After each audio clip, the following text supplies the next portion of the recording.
because I'm going to be. No, you don't feel obligated, then I didn't say it right.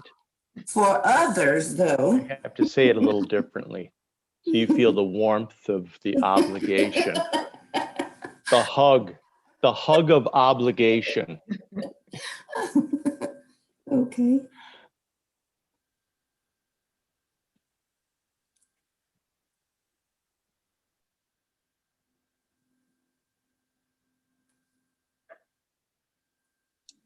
You're live now, hear me. Thank you, Barbara. I can read my own handwriting.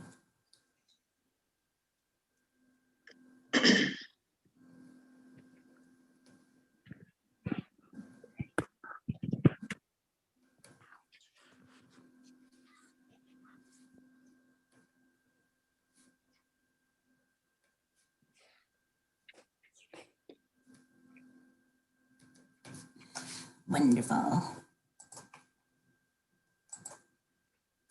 Okay, welcome. Good morning, Allahu Akbar, friends. Good morning. God is most glorious. Wow. Welcome to the Sunday morning devotionals program sponsored by the Baha'is of South DeKalb and Sandy Springs, Georgia. So wonderful to have all of you with us today. Across the globe, you know, the teachings of the Baha'i faith brought to us more than 150 years ago by His Holiness Baha'u'llah, its founder, and whose name in Arabic means the glory of God. His teachings have inspired and continue to inspire individuals and communities as they strive to improve their own lives and contribute to the advancement of civilization. Baha'i beliefs address such essential themes as the oneness of God and religion, the oneness of humanity and freedom from all forms of prejudice, the inherent nobility of the human being, the progressive revelation of religious truth, a gradual unfolding of God's purpose with the appearance of each divine teacher, the development of spiritual qualities, which allows us to reflect the image God made us in, the integration of worship and service with work performed in the spirit of service, actually being accounted as worship in the eyes of God, the fundamental equality of the sexes more widely evidenced in a setting of equal opportunity, the harmony between religion and science as an established fact, the centrality of justice in all human endeavor, the importance of education, particularly for children, the dynamics of the relationships that strive to bind together individuals, communities, and institutions as humanity advances towards its collective maturity. Friends, we've been having amazing, wonderful programs every week, and today we're going to have a set. We're pleased to have you all join us again. Welcome. We'll begin with opening devotions. Please mute yourselves if you're not speaking and silence any electronic devices if you are speaking. Thank you.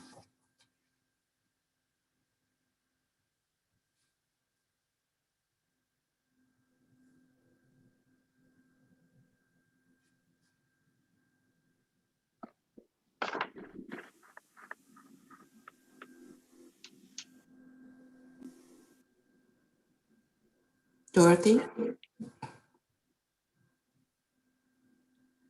I adjure thee by thy might, O my God. Let no harm beset me in times of test, and in moments of heedlessness, guide my steps aright through thine inspiration. Thou art God. Potent art thou to do what thou desirest. No one can withstand thy will or thwart thy purpose. The Baha'i. Thank you, Dorothy. Elizabeth?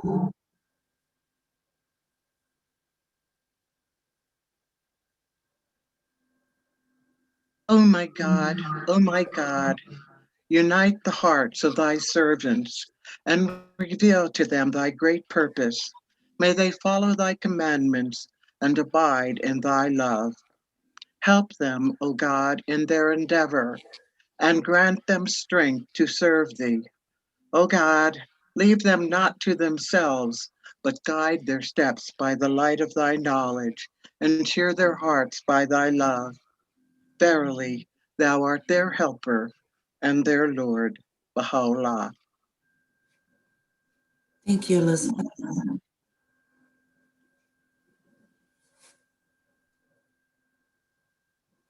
O thou is the object of my adoration, whose beauty is my sanctuary, whose habitation is my goal, whose praise is my hope, whose providence is my companion, whose love is the cause of my being, whose mention is my solace, whose nearness is my desire, whose presence is my dearest wish and highest aspiration. I entreat thee not to withhold from me the things thou didst ordain for the chosen ones among thy servants. Supply me then with the good of this world and of the next. Thou truly art the King of all men. There is no God but thee, the ever forgiving, the most generous. Baha'u'llah. Dorothy.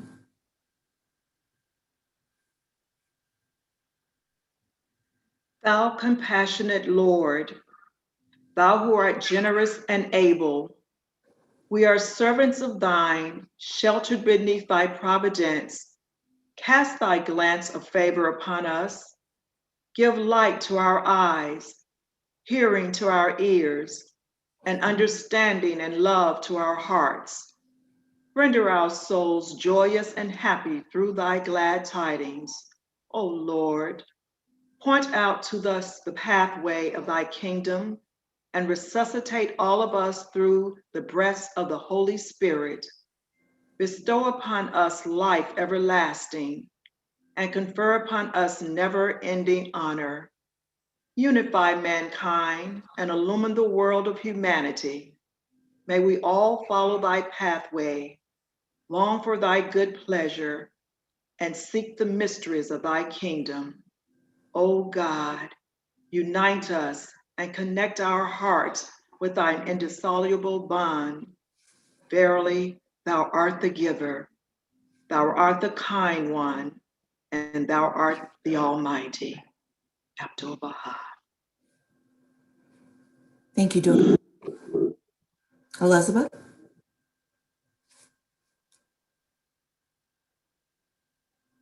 O my God, O my God, verily, these servants are turning to thee, supplicating thy kingdom of mercy. Verily, they are attracted by thy holiness and set aglow with the fire of thy love, seeking confirmation from thy wondrous kingdom and hoping for attainment in thy heavenly realm. Verily, they long for the descent of thy bestowal, desiring illumination from the sun of reality. O Lord, make them radiant lamps, merciful signs, fruitful trees, and shining stars. May they come forth in thy service and be connected with thee by the bonds and ties of thy love, longing for the lights of thy favor. O Lord, make them signs of guidance, standards of thine immortal kingdom, waves of the sea of thy mercy, mirrors of the light of thy majesty. Verily, thou art the generous. Verily, thou art the merciful. Verily, thou art the precious, the beloved. Abdul Baha.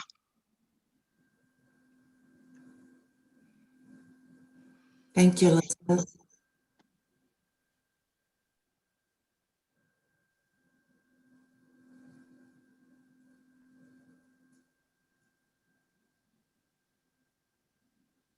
There lay concealed within the holy and prepared for the service of God a company of his chosen ones, who shall be manifested unto men, who shall aid his cause, who shall be afraid of no one, though the entire human race rise up and war against them.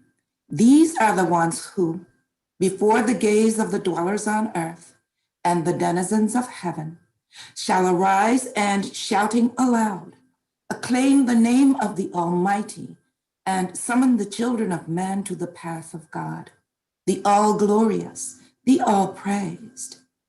Walk thou in their way, and let no one dismay thee.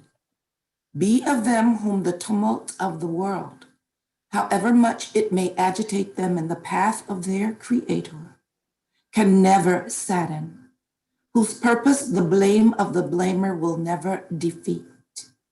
Go forth with the tablet of God and his signs, and rejoin them that have believed in me, and announce unto them tidings of our most holy paradise. Baha'u'llah.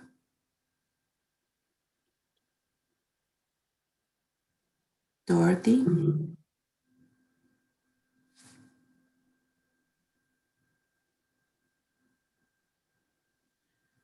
My object is none other than the betterment of the world and the tranquility of its peoples, the well-being of mankind, its peace and security are unattainable unless and until its unity is firmly established.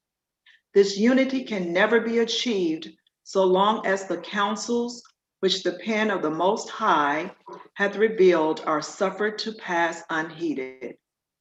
Through the power of the words he hath uttered, the whole of the human race can be illumined with the light of unity, and the remembrance of his name is able to set on fire the hearts of all men and burn away the veils that intervene between them and his glory.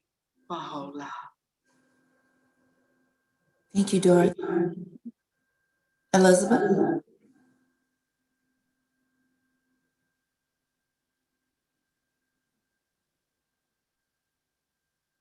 The whole human race is submerged in the sea of the mercy of the Lord, and we are all the sheep of one divine shepherd.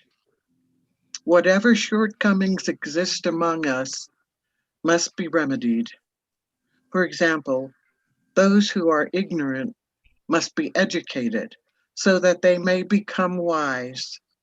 The sick must be treated until they recover. Those who are immature must be trained in order to reach maturity. Those asleep must be awakened. All this must be accomplished through love and not through hatred and hostility. Abdul Baha. Thank you, Elizabeth.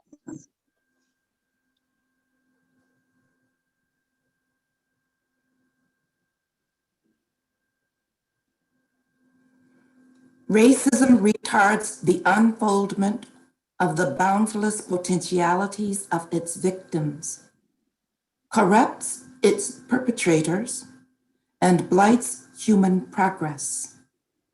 Recognition of the oneness of mankind, implemented by appropriate legal measures, must be universally upheld if this problem is to be overcome. The Universal House of Justice.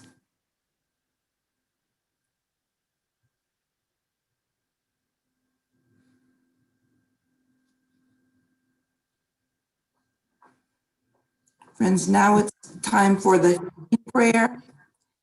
And if you would like to remember a loved one through the prayer for healing, please feel free to call out his or her name at this time.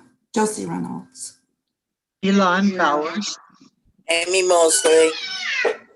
Walter Harper. Natalie Smith. Cynthia Carlton. Katie Webb. It's Wisniewski. Dana Beth Giles. Bowen.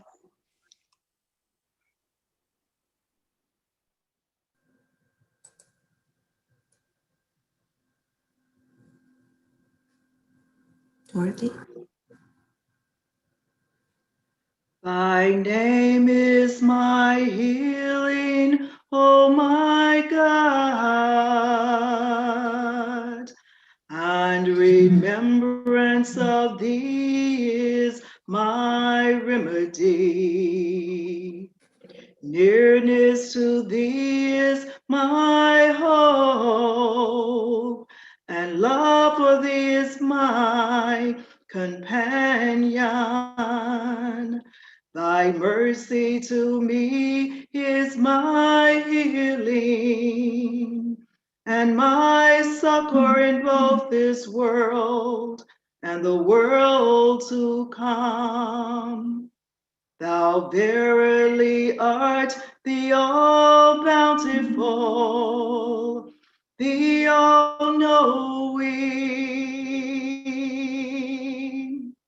the all knowing, the all knowing,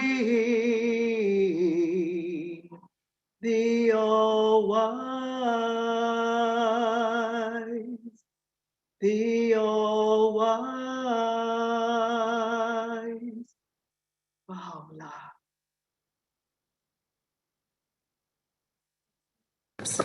Thank you, Dorothy. Friends, we are blessed to have Dorothy prepare. She's prepared another musical piece for us this morning. So please enjoy.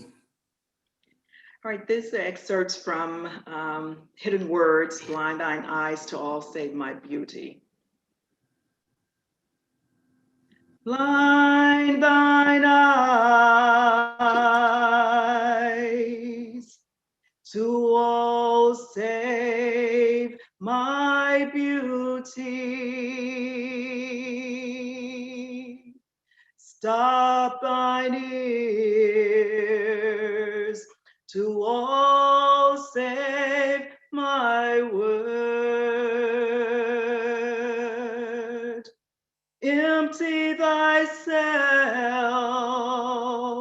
of all learning, save the knowledge of me. Blind thine eyes to all save my beauty.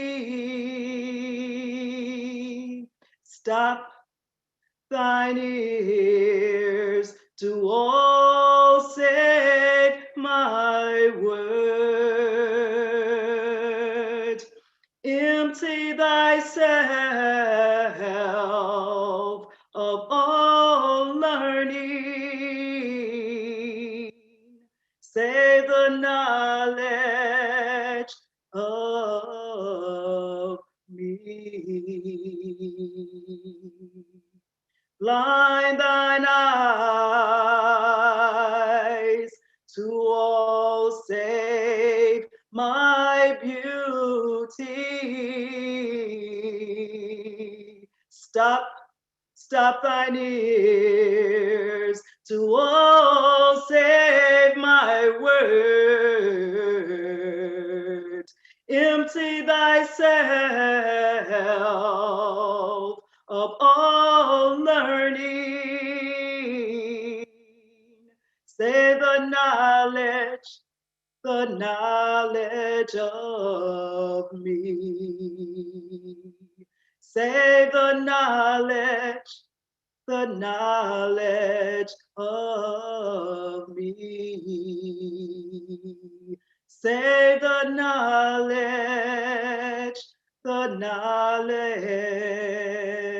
of me. Wow. Thank you, Dorothy. That was absolutely beautiful. Love it. So talented. Thank you. Okay, our friends, every week we're blessed to have a guest presenter to come and share with us their insights on a particular topic. This week we're honored to have with us Mr. Gary Salsky, Baha'i since 1978. Gary has served on local spiritual assemblies in Chicago, Houston, Atlanta, and now Brevard County, Florida, where he resides, Cocoa Beach more specifically. His careers in technology, workforce, nonprofit, and interfaith has served to help him understand and bring together the role of science and spirituality in one's thinking as a world citizen. We are pleased to have him share with us today. So please welcome Gary, whose topic this morning is the meaning of life, understanding what our efforts will be to contribute to the advancement of civilization as a participant, I'm guessing, in the discourses of society. Welcome, Gary. Unmute. Thank you, Hermione. Oh, you're welcome. So I moved down here in 2015 from Marietta. So I was there for 15 years and really got to know and enjoy many of the Baha'is in that area. One of the things about this topic is a pretty broad topic. And it kind of was inspired by Jane Faley, a dear Baha'i friend of mine, and I'm sure some of you as well. She, on behalf of the Marietta community, developed a presentation for the senior centers that was about purpose in life. What is the purpose for folks when they hit that retirement age, when their kids leave them? Sometimes their partner leaves them and they're all alone. And she found through her studies that there was depression, there was anxiety, and she was able to bring the Baha'i teachings together with that, her understanding from a psychologist, to be able to speak to these folks. And she gathered upwards of hundreds of people to the senior centers there. And when I moved down here, I discovered quickly that we have about a third to a half of our population are retirees. So almost the same audience. Not to say that younger people aren't also asking the same questions, what's my purpose? But it just served our purpose as a Baha'i community to reach out to our senior population. And I hope you'll enjoy this presentation. The idea is to make it as interactive as we possibly can. So we'll get started here. If somebody could go ahead and read this, I'd appreciate it. You're not sharing, Gary. Oh, my apologies. I'm not, oh, here we go.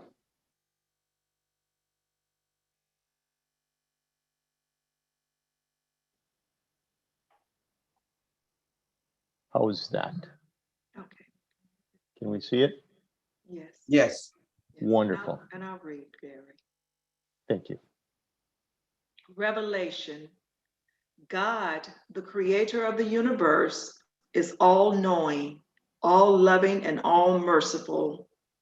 Just as the physical sun shines on the world, so the light of God is shed upon all creation. It is impossible for any mortal mind to truly understand the reality of God. However broad or imaginative our concept of God may be, it will always be circumscribed by the limitations of the human mind. Throughout the ages, God has sent divine messengers known as manifestations of God, among them Abraham, Krishna, Zoroaster, Moses, Buddha, Jesus Christ, Muhammad, and in more recent times, the Bab and Baha'u'llah, to cultivate the humanity's spiritual, intellectual, and moral capacities. Following the coming of a manifestation of God, extraordinary progress occurs in the world. Reaching to the roots of motivation, his teachings awaken in whole populations' capacities to contribute to the advancement of civilization to an extent never before possible. Today, we find ourselves at the threshold of the coming of age of the human race. Passing through different stages, we have collectively traversed our infancy and childhood, and the world, human society is being reshaped. An ultimate trend is clear. We are witnessing nothing less than the organization of human society as a planetary civilization. Witness the wondrous evidence of God's handiwork and reflect upon its range and character. Baha'u'llah. Thank you, Dorothy. So we see that God has laid out a plan for us, right? We know what that plan is. To some degree, we're able to communicate that plan to others, both Baha'is and non-Baha'is. But I think it's really the groundwork for us being able to connect with others. And if you'll all remember from our recent feast letter, Nick, can I have you read this particular? These are excerpts from the recent feast letter. I am sorry, I'm on my phone and it's very difficult to see. I apologize. Okay. Shirley, can I have you read this? Yes. Thank you. Today, as disturbing signs of a rapidly disintegrating old order multiply, compassion for our despairing fellow citizens calls upon us, early witnesses to the dawning of a vibrant new civilization, to wholeheartedly offer them the assurances that can only be found in our unifying faith. The social unrest growing daily, which will lead some to heightened receptivity to spiritual solutions, will only truly be quelled when multitudes respond to the heart's inmost longing to commune with its maker. Pretty timely, huh? You know, we see all of this strife and disunity and conflict going on around us, and we know we have the answers for them, right? And so we're obligated, I think, whether it's one-on-one or in front of groups, to help us others understand so that they can, feel the comfort that we do. Any thoughts about these excerpts?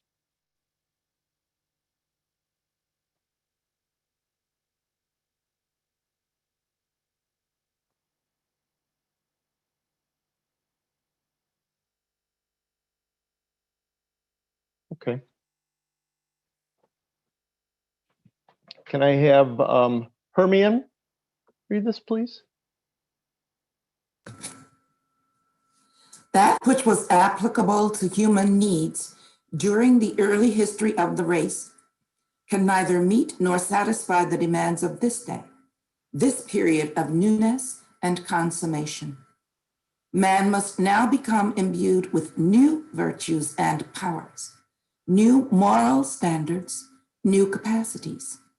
The gifts and blessings of the period of youth, although timely and sufficient during the adolescence of mankind, are now incapable of meeting the requirements of its maturity. Abdu'l-Baha. Thank you, Hermione. So this line in there, man must now become imbued with the new virtues and powers, new moral standards, new capacities. Why is this important? Just unmute yourself if you feel like sharing, which I hope you do. I think one thing is that now we have the capability of communicating worldwide and being in a relationship with the whole world. And so our has to be more widely embracing. Thank you. Anyone else? I believe it is a fact that we are now, at least economically, one world. Our fortunes are tied with those of people all over the world, which means so are our lives. I remember the summer when all the riots were going on. there was an outcry from the whole world at what happened to one Black man who was murdered in the streets by a police officer. That the redeeming thing about that was that it brought racism fully in front of us so we could see its absolute ugliness.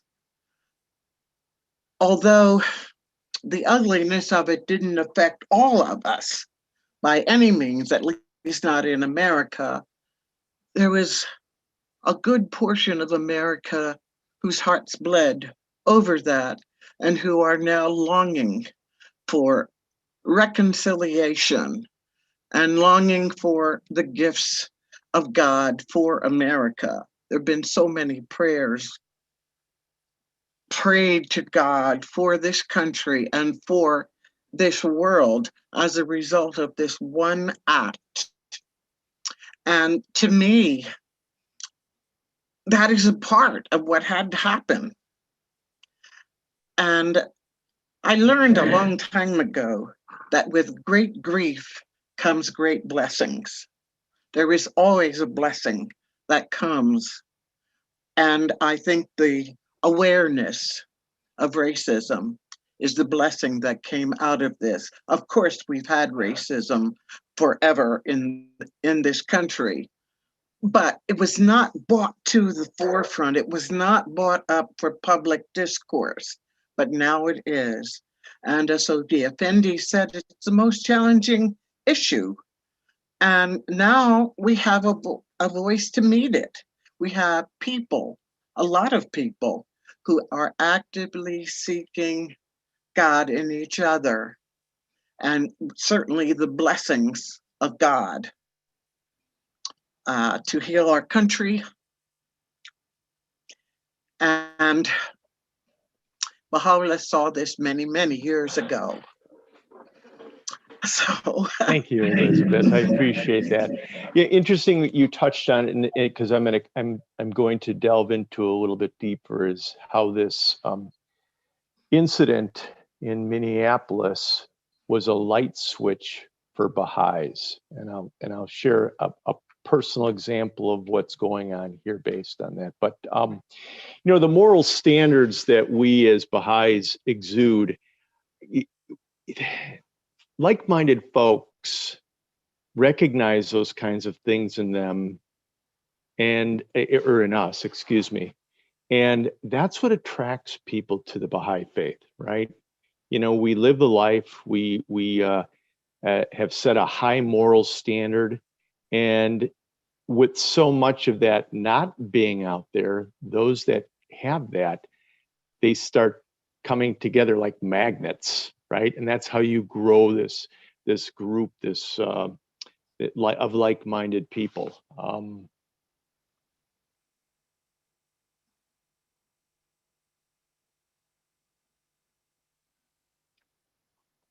Who can read this, please? Before you move on, I wanted to make a comment about the last slide. Okay, let me flip that back up. Thank you. Go ahead.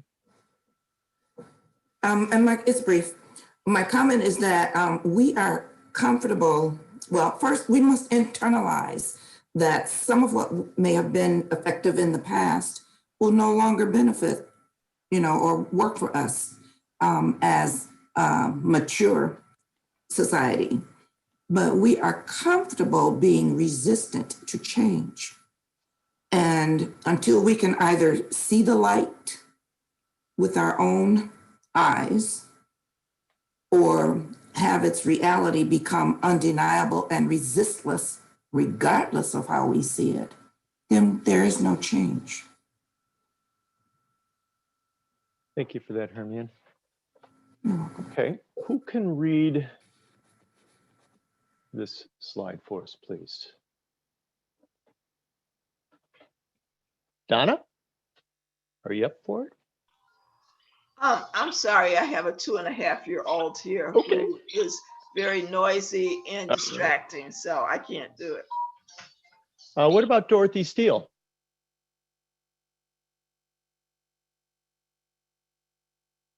Yes, I can read. Thank you so much. Age of maturity is the unification of the human race. While unity of family, of tribe, of city, state, and nation have been successively attempted and fully established, world-encompassing unity is the goal towards which a harassed humanity is striving. The inauguration of a world civilization such as no mortal eye hath ever beheld or human mind conceived. Who is it that can imagine the lofty standard which such a civilization, as it unfolds itself, is destined to attain? Who can measure the heights to which human intelligence, liberated from its shackles, will soar? Who can visualize the realms which the human spirit, vitalized by the outpouring light of Baha'u'llah, shining in the plenitude of its glory, will discover?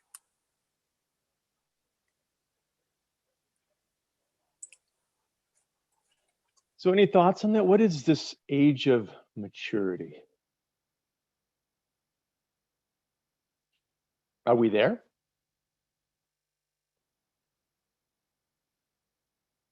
We're not there. Apparently not. It says striving. Okay. Are we close? Close. That's relative. We're on our way. We're closer, but not close, like right next to it. So how do we gauge it then? Personally or philosophically?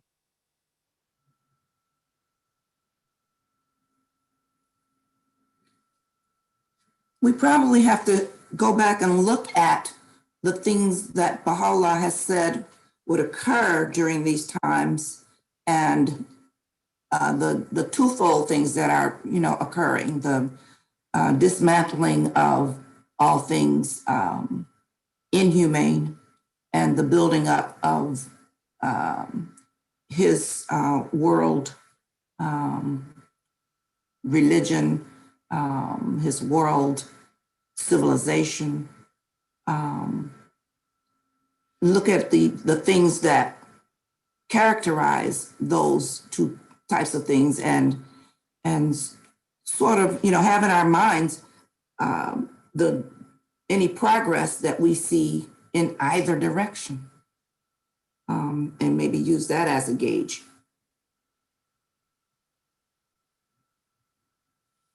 Anyone else have any thoughts? I think we're striving, we haven't made it there yet. We're striving. Of course, we haven't made it there yet. But I think this coronavirus have kind of like set us on a super express highway to kind of like attain this maturity and, world encompassing unity, because just that simple virus, it showed us that how connected we are. It could, one person can have it here, travel all over. I mean, look how fast it spread all over the world. That just shows how interconnected we are, and even the coming together of finding the vaccine and rolling. I mean, to eradicate this virus from the world, we got to come together as a world civilization a little bit more closer, because if we, beat it here in America, but if it's still somewhere else, it's still a threat to the whole. So I looking at this, I don't know why, but the coronavirus just jumped straight away into my mind. So. Well, that's interesting that you say it, because now here's two things that have been discussed just in the first number of slides. The situation that happened in Minneapolis and COVID, and both of them have been a fire stick for change, right? How are we responding to that? Are we taking advantage of that individually, or in the groups that we're participating in? Are we using these moments, which don't come along that often, right? Are we using these moments to to use our teachings in the Baha'i faith to impact our friends and our, whether one-on-one or in groups that we're involved with? How do we weave that in? Does anybody have any success stories of things that they've been doing?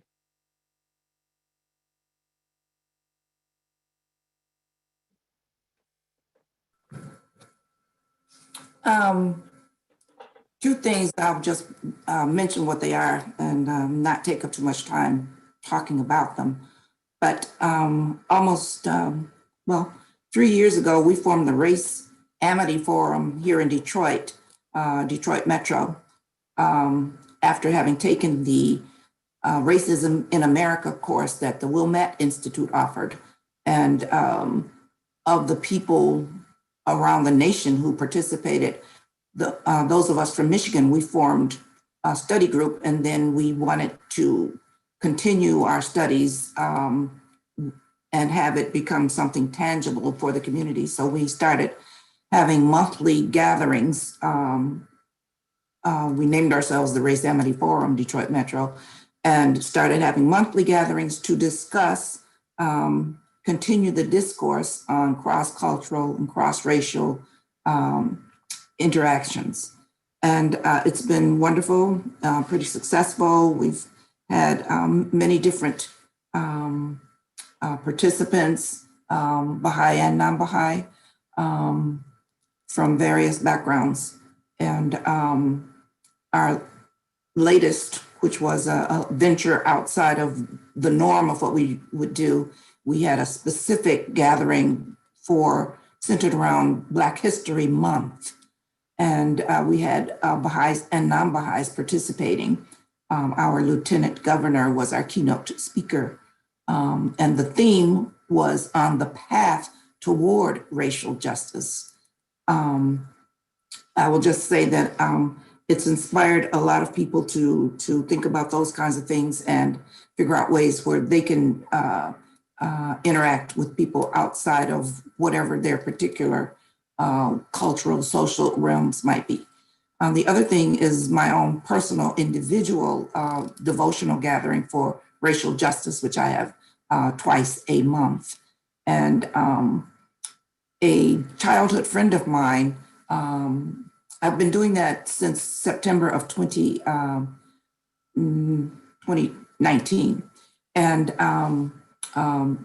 I finally decided to do a personal appeal on my own Facebook page and not just the general announcements every time to the Detroit community and the Detroit Metro community in the state of Michigan. I put a personal appeal on my Facebook page to which other people are responding, primarily non-Baha'is, but I have one childhood friend who I grew up with. He is a Black Muslim imam, and he's attended the last 3 sessions, and he's contributed so warmly and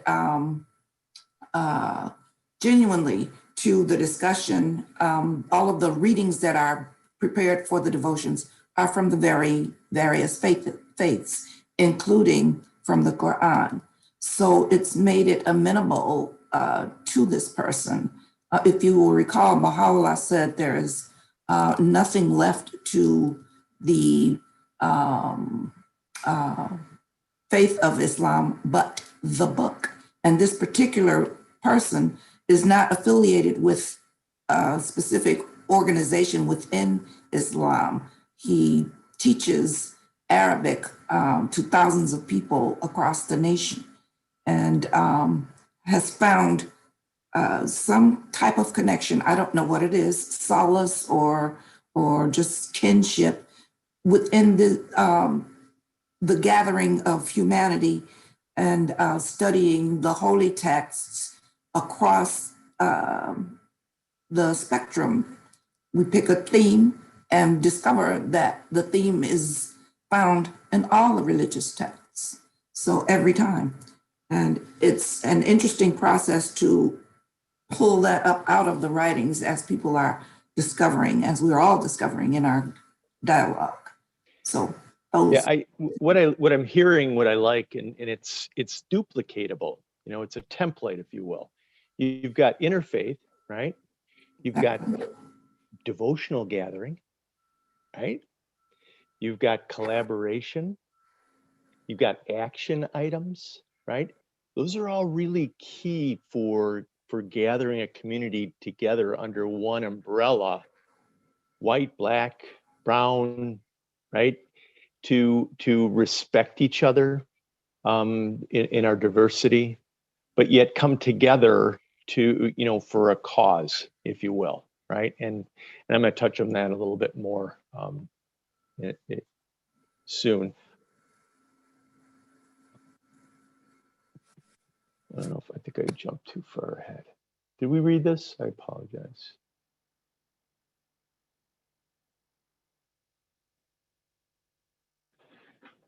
Can somebody read this, please? I will. Oh, wonderful. Thank you. The emergence of a global civilization prosperous in both its material and spiritual dimensions implies that the spiritual and practical aspects of life are to advance together. Through faith and reason, it becomes possible to discover the powers and capacities latent in individuals and in humanity as a whole, and to work for the realization of these potentialities. Recognition of the fundamental harmony of science and religion also allows for the generation, application, and diffusion of spiritual and material knowledge among all the world's inhabitants. The well-being of mankind, its peace and security, are unattainable unless and until its unity is firmly established. Baha'u'llah. Interesting. So we see the words material and spiritual dimensions together here. And we know that materialism has been, I hate to use the word harmful, right? But we're seeing that, you know, people are migrating toward that as their solace. And we know what harm can happen without a spiritual aspect in their lives. Excuse me.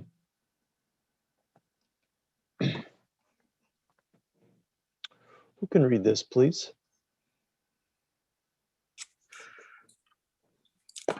I can read. Thank you. Thank you.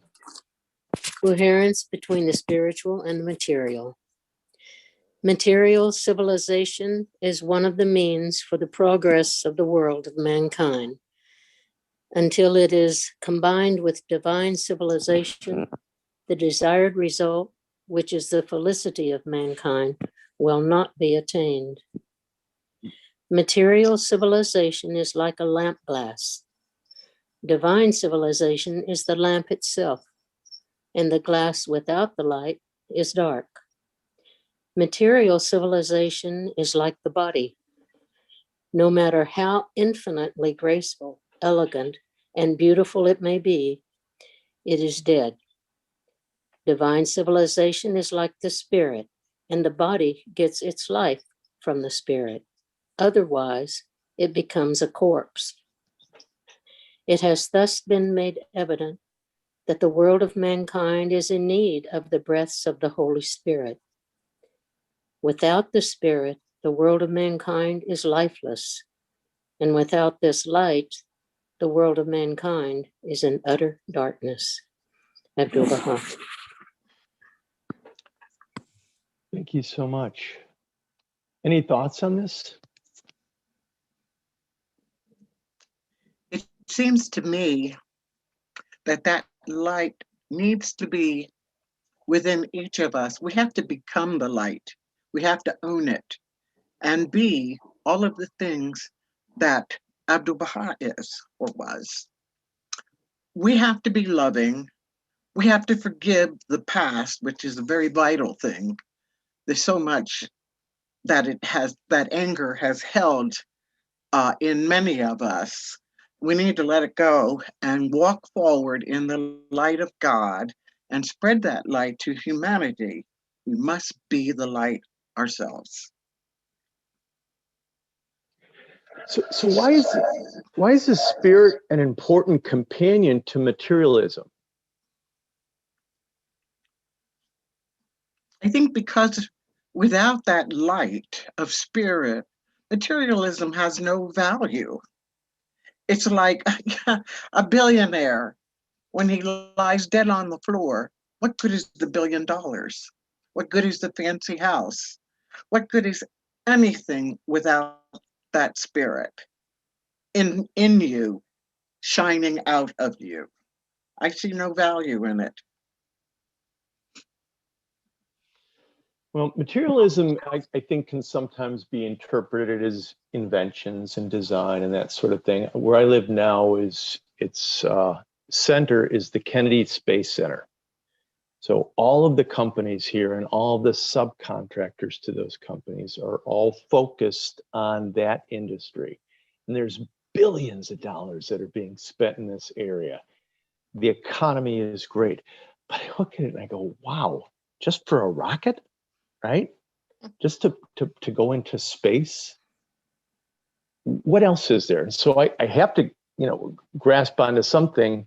The research that's done by the Kennedy Space Center has helped humanity in so many other areas. There's thousands and thousands of patents that were developed that have gone to things like as simple as the microwave oven, right? But it's still that materialism is something that is driving so many people today. And how do you help them separate themselves from just that materialism, right? Well, one thing that I see that COVID has gifted us with has in a year without education for a lot of children. I'm speaking of those who don't have computers at home or don't have Wi-Fi or don't have someone there who can help them. We lost a year, and yet we do send rockets to wherever. That's trillions of dollars. And if, I would rather see that money first be directed toward these children, educating them. Without an educated populace, think of what we lose. Can you imagine the inventions that would come out of an educated society, the whole society?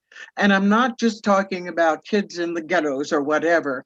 There are people all over the world who would benefit all of us greatly by being educated. To me, that is more important than a rocket.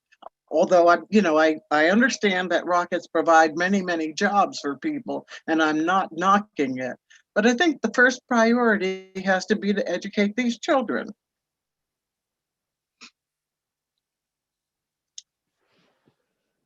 Who can read this slide for us, please? Vincent, do you have the ability to read?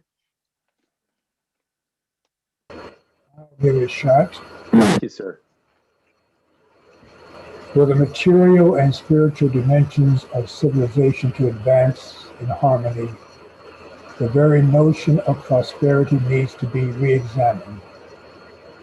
Material means are clearly vital to the advancement of civilization, and achieving prosperity implies that all people should have access to such means.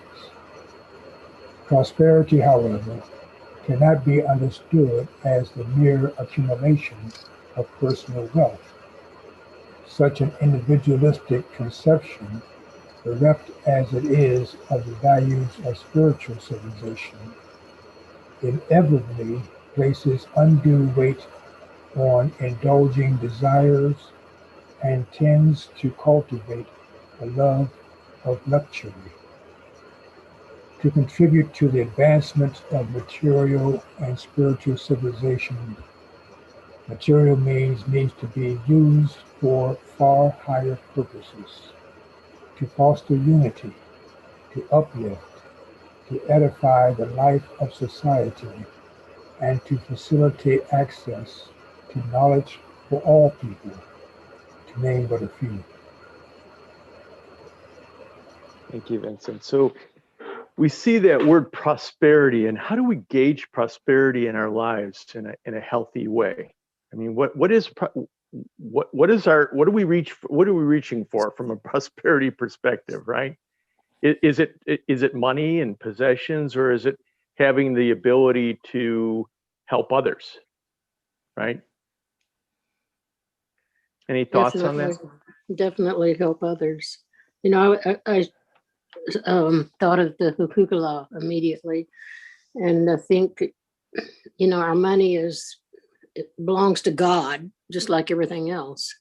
And when people share their wealth, however large or small, with the spirit that we just talked about, then the world will progress more. I mean, think about the future and what the hukuk is going to do for millions of people. And it won't be just my house or his car or whatever. It's going to be for the livelihood, for the upliftment of an entire civilization. So anyway, I'm not even sure where I went with that, but I'm sorry. No, that's fine. This is meant to be a discussion, right? We're opening up each other's eyes to things. We're sharing, you know, examples of things, success stories. You know, just getting together like this is going to help us understand things a little bit more clearly. Right, I understand that. But like the quote says, higher purpose. We need to use our wealth, however we define it as individuals, and as you know, country, states, or nations. It needs to be for a higher purpose, and that's that's mankind. So, thank you. And an extension of that is maybe help others that we know that have material wealth share that in a higher purpose, right? Absolutely. Oh yeah, yeah.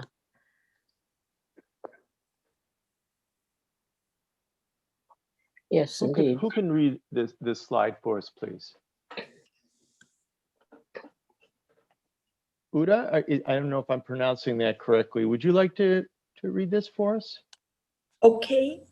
Thank you.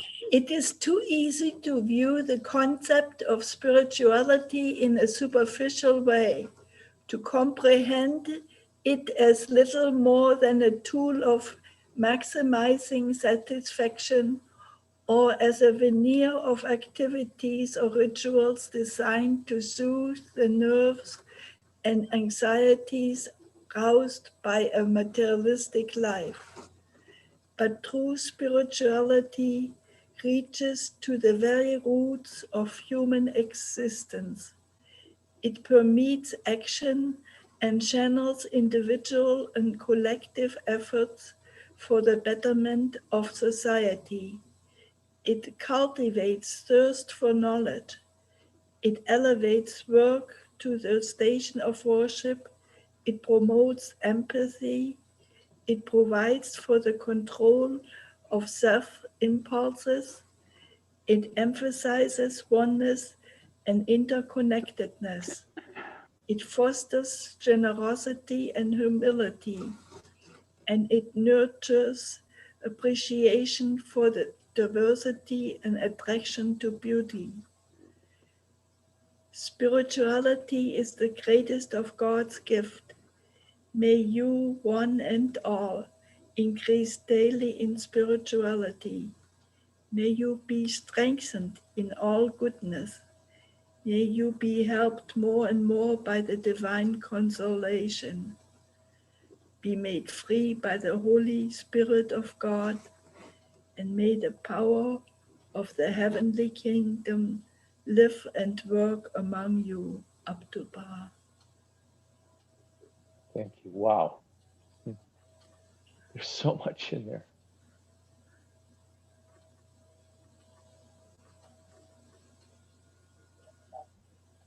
Any thoughts? Anything in there resonate with anybody?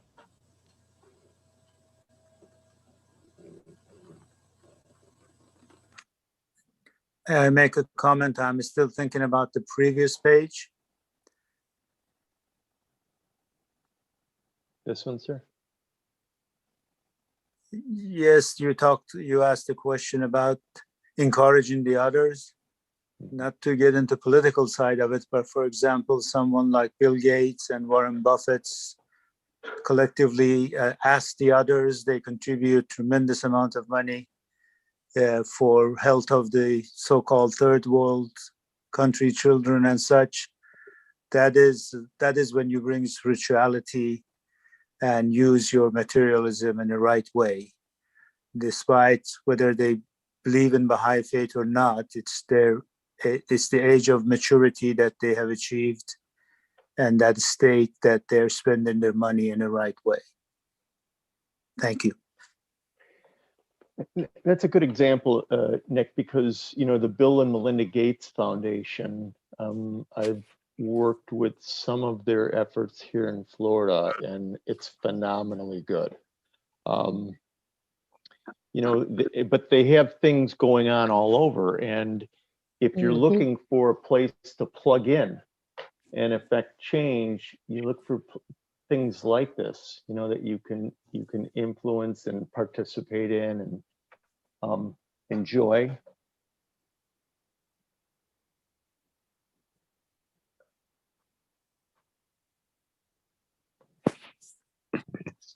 Who would like to read this, please?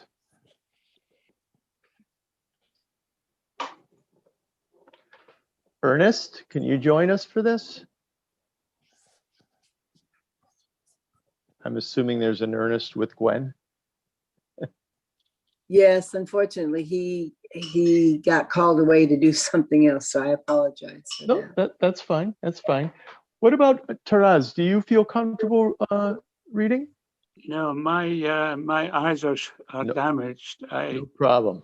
Yeah, even on a big screen, I wouldn't be able to. What about Max?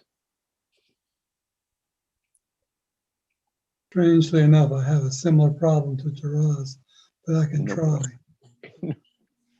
Coming of age of humanity, all men have been created to carry forward an ever-advancing civilization. Baha'u'llah wrote, as the teachings of the manifestation of God have guided the organization of society at ever higher levels of unity, the story of humanity has unfolded from the family to the tribe, through city-state to nation-state. Around the world, human society is being reshaped, and the ultimate trend is clear. We are witnessing nothing less than the organization of human society as a planetary civilization. The last and highest stage in humanity's collective life on the planet. For millennia, people have held the vision of a great day when there will be true brotherhood on earth, when they shall beat their swords into plowshares, when the earth shall be full of the knowledge of the Lord. Abdul-Baha has described it as a day in which the oneness of humankind shall uplift its standard and international peace every morning flood the world with its light. Thank you so much, Max. So there we see that God is, from the beginning, given us the guide and the knowledge to succeed, right?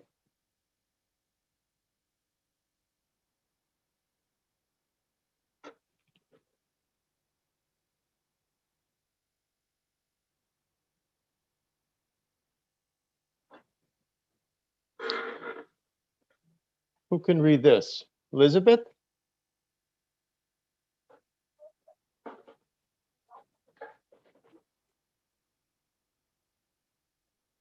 The coming of age of humanity. All men have been created to carry forward an ever-advancing civilization. Baha'u'llah wrote, as the teachings of the manifestation of God have guided the organization of society at ever higher levels of unity, the story of humanity has unfolded from the family to the tribe, through city-state to nation-states. Around the world, human society is being reshaped, and the ultimate trend is clear. We are witnessing nothing less than the organization of human society as a planetary civilization, the last and highest stage in humanity's collective life on the planet. For millennia, people have held the vision of a great day when there will be true brotherhood on earth, when they shall beat their swords into plowshares, and when the earth shall be full of the knowledge of the Lord. Abdu'l-Baha has described it as a day in which the oneness of humankind shall uplift its standard and international peace, like the true morning, flood the whole world with its light. Thank you. Gary, Yes, sir. unrelated to these, much is being said about materialism and spirituality, the other wings of harmony between science and religions they sing. But we need to be careful, when you talk about sending rockets wherever, many of the development, including what we're doing today, many of these are as a result of scientific advancement and investigation, that today we're able to sit here. And, last night I was doing one of these. The host is in Ecuador, some people in China, some people in Australia, somebody in Canada, and that's like 8 o'clock at night, Atlanta time. So it's one thing spending on scientific advancements, including, discovering what's going on, because our lives, futures may depend on. It's another thing that, again, this morning I was listening to a Baha'i speaker who was an attorney for United Nations and talking about that 8 people in the world control over 50%, I forgot the exact number he said, of the wealth in the world, that eventually, that's not going to come to any good.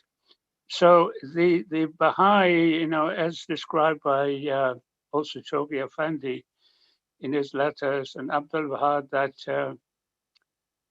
it's eventually it's going to be the balance, the world of Baha'u'llah, which may not happen in centuries to come. It's going to be a gradual thing with slow progress. May not happen even in 1,000 years, the way that we think, or the way Christians think that, it's pie in the sky, suddenly something's happened. So it's the waste. The problem is the waste that on killing machines, as soon as we make one bunch of missiles and aeroplanes and all these killing machines, which Baha'u'llah said 100 years ago, they are obsolete. So this is, where a huge amount of, and every nation does that. So anyhow, it's a complicated thing. But on the other hand, we as Baha'is on the individual level in our society, for example, what makes me on Sunday morning try to attend that harmony and the conferences, it's the spirituality. It is seeing that, especially, let's say for me to understand racism, there is an ism in every part of the world, but racism as perceived, let's say, by the African Americans or Blacks, then I get a feeling of spiritualities, Harmony, I believe you're Joseph Reynolds' sister, right, Harmony?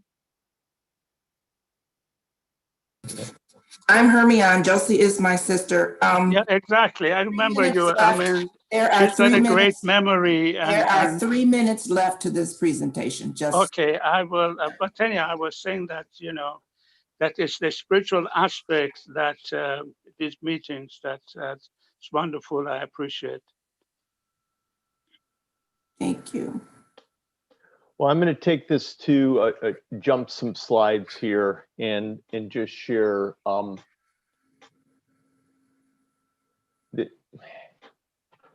the idea of finding your gift and sharing your gift and the purpose Gary, of let me just say this. The usual format is that a presenter gives a presentation and there isn't all of this interaction in between.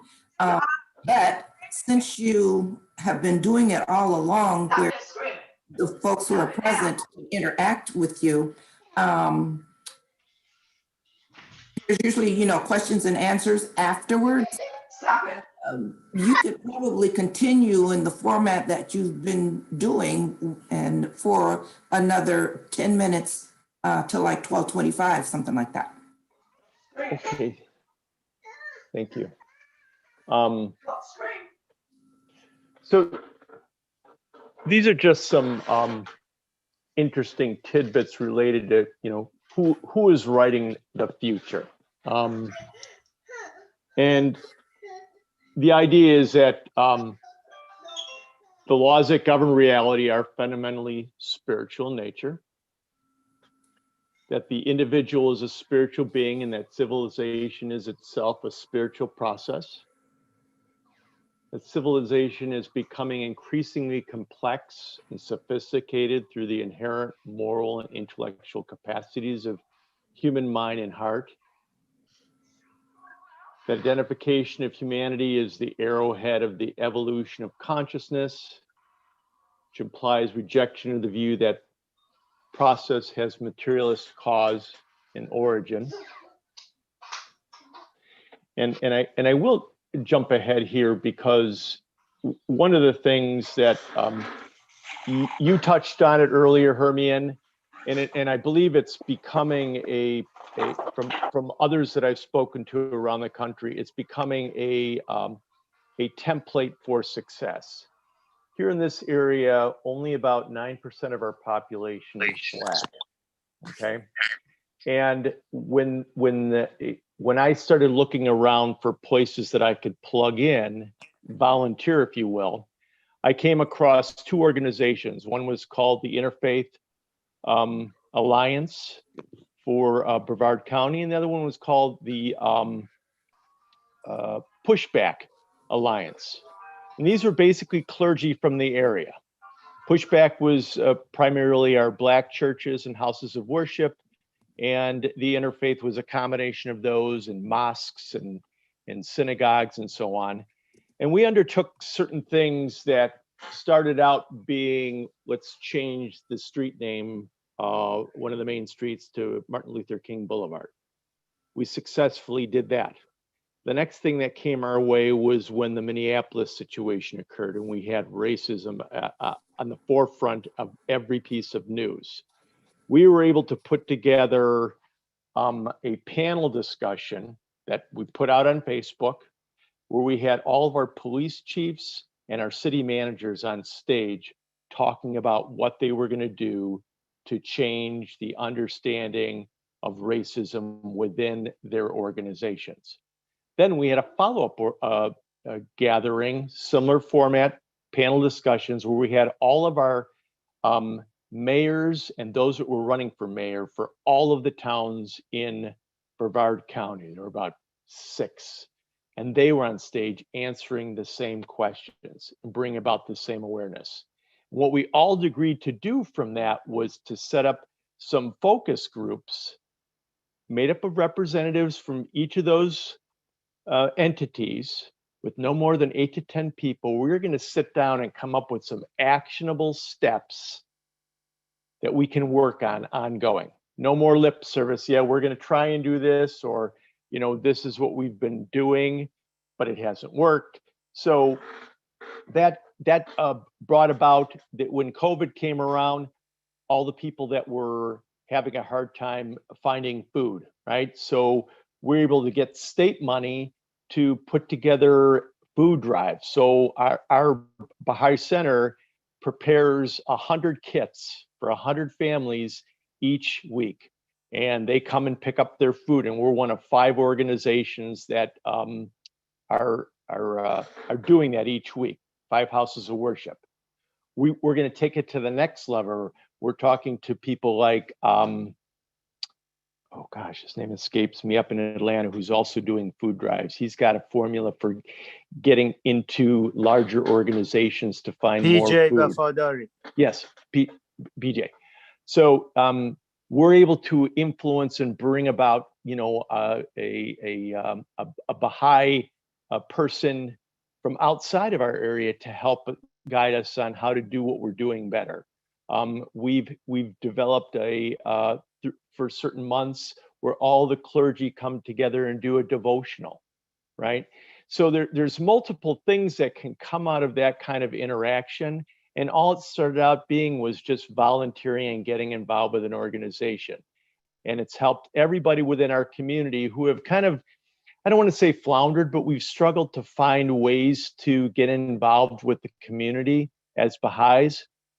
That one thing helped us to plug into so many different elements, and each Baha'i figured out where their comfort zone was and got involved. And as I said, we're looking at this. We're gonna start a nonprofit out of this, and we're gonna go after grant funding that's gonna take it to a larger level. But in a year and a half, we made huge strides. We affected a lot of people. We created a lot of awareness. And Hermione, from what you were saying, you're doing the same thing up there. I know there's some organizations in the Atlanta area that you can plug into to do the same thing. But I'm just floored at how many different opportunities we've had. And we don't have a lot of Baha'is here. We maybe have 25 active Baha'is, right? But those 25 are now knee deep in things to do because of our just getting together with this Interfaith Council and this pushback organization. So that's basically what I want to share. I hope you enjoy the presentation. I wanted it to be interactive, and thanks for the opportunity. Well, thank you, Gary. It was such an interesting and timely topic, obviously. And we can't have too many reminders of the actual order of Allah's world order. And this certainly is one of the basics, you know, continuing on that path and building up civilization to fit into our shoes of maturity. We have to bring ourselves to that level of which we, quote unquote, already are. It's like we have to do all the things that we must do because the oneness of humanity is a given. We have to just act in accord with that principle. So thank you so much, Gary, for that. We still have about maybe 3-4 minutes for if anybody has any questions or comments about the presentation itself or anything that struck you within it, something you may want to ask Gary about, feel free.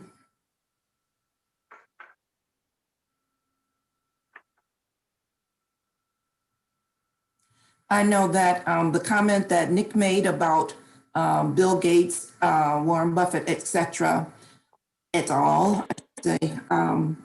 One of the other things that they're doing is giving up a large amount of their fortunes in their wills in many cases to their children's dismay. But they are setting an example that that money needs to be spent on the rest of society. So it won't be going, all in as far as they're concerned to their children, and keeping it within the family. The family has enough to survive on as far as these people are concerned, these CEOs are concerned. And they've spread that notion to many CEOs, and they've vowed in writing to make sure that a significant portion, not just significant, most of their fortune goes to the society at large. So I thought it was a really good point that Nick brought up about what they were doing. So they're kind of taking it to the next level.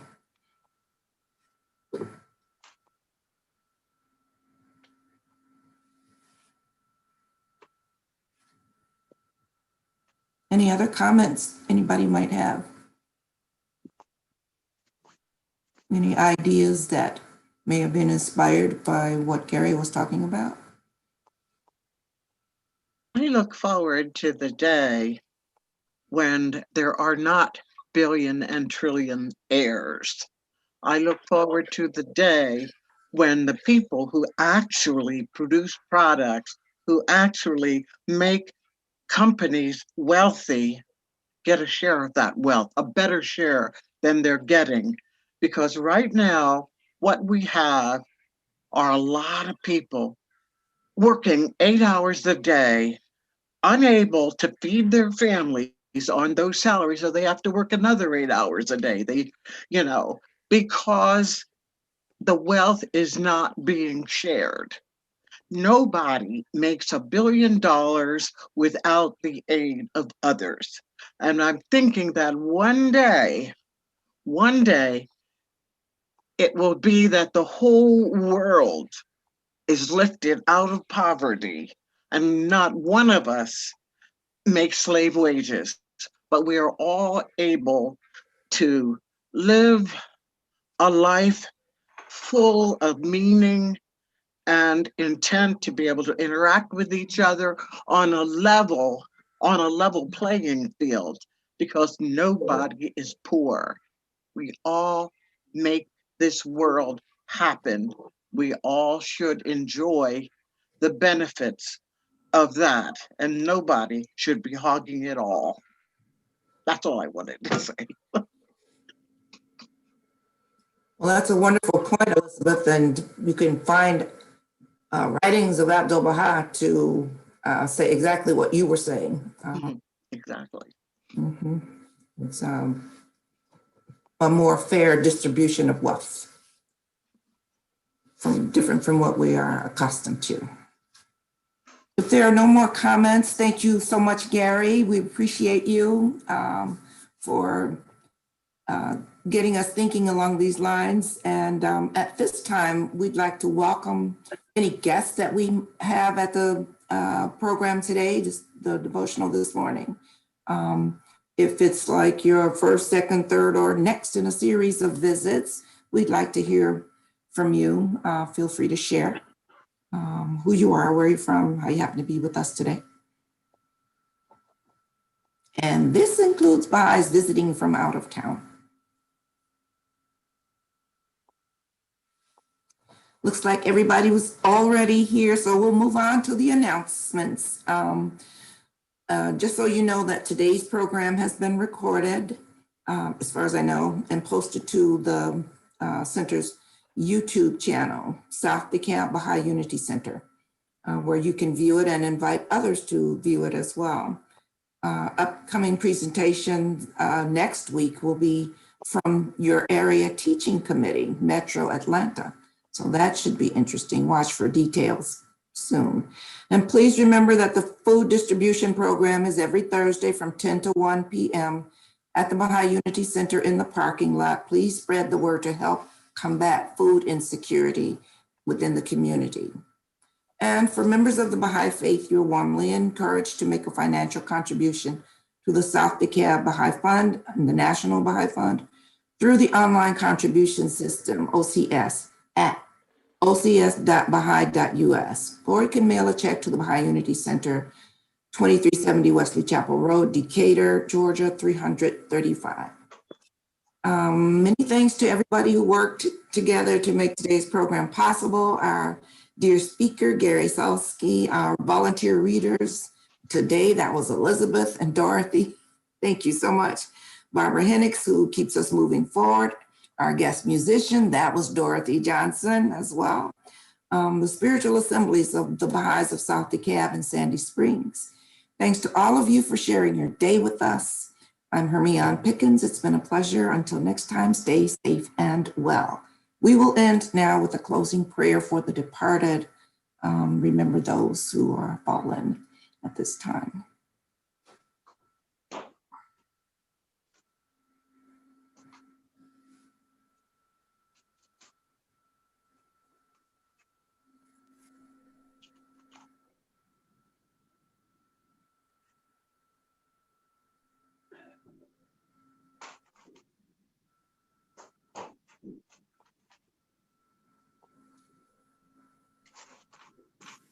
Shirley, would you like to read the closing prayer for the departed?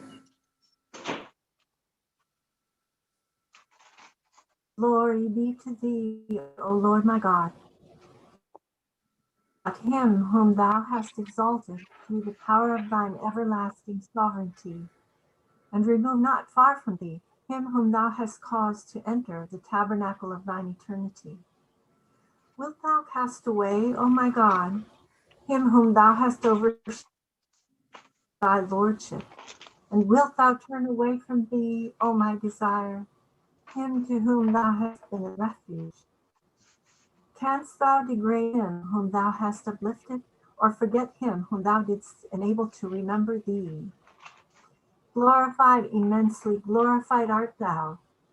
Thou art he who from everlasting hath been the king of the entire creation and its prime mover, and thou wilt to everlasting remain the Lord of all created things, and their ordainer. Glorified art thou, O my God.